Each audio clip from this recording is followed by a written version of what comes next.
जय हिंद दोस्तों। Welcome to our channel employment journeying, एक ऐसा प्लेटफॉर्म जहां पर आपको मिलती है सभी परीक्षाओं के बारे में और सभी सरकारी नौकरियों के बारे में संपूर्ण जानकारी। दोस्तों लेकर आए हैं आपके लिए एक और बड़ी और शानदार अपडेट निकल कर आती है इंडिया पोस्ट ऑफिस की तरफ से, जहां पर इंडिया पोस्ट ऑफिस ने निकाली है बम्पर वैकेंसी। जी हाँ दोस्तों, इंडिया पोस्ट ऑफिस के द्वारा एक बम्पर वैकेंसी निकाली गई है लगभग 1 लाख पदों के लिए।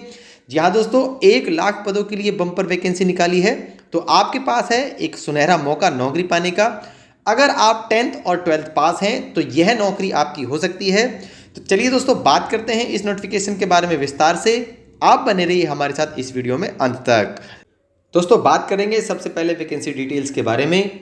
तो इंडिया पोस्ट ऑफिस के द्वारा जो नोटिफिकेशन जारी किया गया है उसमें पोस्टमैन के लिए टोटल सीटें रखी गई हैं 69,099।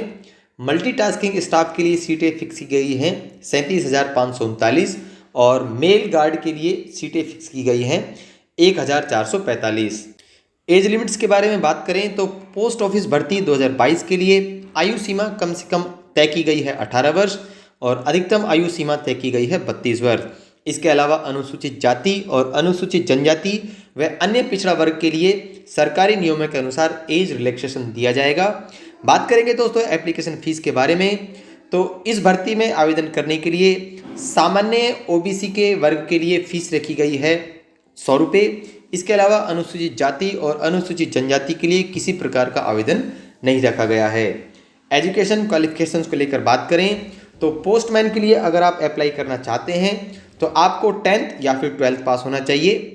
मल्टीटास्किंग स्टाफ के लिए अगर आप अप्लाई करना चाहते हैं तो आपको होना चाहिए 10th या फिर 12th पास। साथ ही साथ आपके पास कंप्यूटर का ज्ञान होना चाहिए। मेल गार्ड की बात करें तो मेल गार्ड के लिए आपके पास 10th या 12th का सर्टिफिकेट होना चाहिए। साथ ही आपके पास कंप्यूटर की बेसिक नॉलेज होनी चाहिए। बात करेंगे सिलेक्शन प्रोसेस को लेकर तो इंडिया पोस्ट ऑफिस में भर्ती के लिए कोई भी परीक्षा का आयोजन नहीं होता है। इसके लिए 10वीं और 12वीं कक्षा के अंकों के आधार पर ही आपका सिलेक्शन किया जाएगा, यानी कि 10वीं और 12वीं के अंकों के आधार पर आपको मेरिट में रखा जाएगा।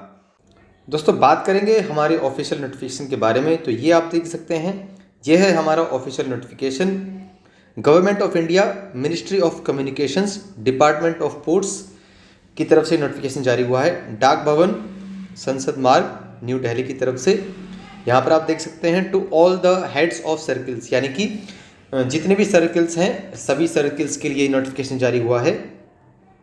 यहाँ पर हम बात करेंगे दोस्तों इस नोटिफिकेशन में हमारे लिए जो काम की चीज़ें हैं, हमारे लिए जो महत्वपूर्ण चीज़ें हैं उसके बारे में। तो दोस्तों बात करेंगे सर्कल वाइज जो डिस्ट्रीब्यूशन दिया गया है पोस्ट्स का उनके बारे में।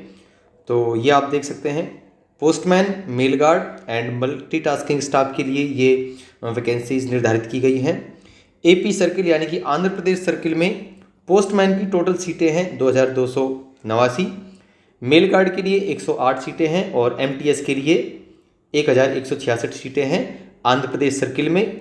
आसाम सर्किल में पोस्टमैन के लिए 934 सीटें हैं, मेल गार्ड के लिए 73 सीटें, एमटीएस के लिए 747 सीटें तय की गई हैं। बिहार सर्किल की बात करें तो 1,851 सीटें हैं पोस्टमैन के लिए, 95 यानी कि 95 सीटें हैं मेल गार्ड के लिए और एमटीएस के लिए 1956 यानी कि 1,956 सीटें रखी गई हैं बिहार सर्कल में एमटीएस पोस्ट के लिए।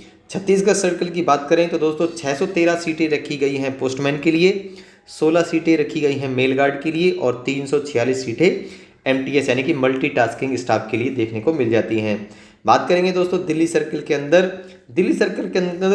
पोस्टमैन के लिए 2,903 सीटें अच्छी सीटें हैं, अच्छी वैकेंसीज हैं यहाँ पर पोस्टमैन के लिए।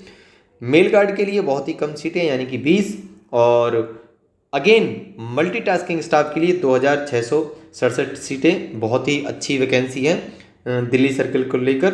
दिल्ली सर्कल के अंदर गुजरात सर्किल की बात करें तो दोस्तों 4,524 सीटें यहाँ पर रखी गई हैं, दिल्ली से भी ज़्यादा सीटें हैं यहाँ पर। मेल गार्ड के लिए 74 सीटें और एमटीएस के लिए 2,530 सीटें यहाँ पर रखी गई हैं। तो दोस्तों यहाँ पर आप अपने स्टेट के अकॉर्डिंग आप सीटें चेक कर सकते हैं कि आप पोस्टमैन के लिए फिल करेंगे या फिर मेल गार्ड के लिए या फिर एमटीएस के लिए। आपको जिसके अकॉर्डिंग अपना वैकेंसीज सेट करनी है वो आप अपने अकॉर्डिंग देख लीजिएगा। तो दोस्तों ये थी इस नोटिफिकेशन के बारे में महत्वपूर्ण जानकारी। अब मिलते हैं आपसे एक नई वीडियो में एक नई जानकारी के साथ। तब तक के लिए जय हिंद, जय भारत।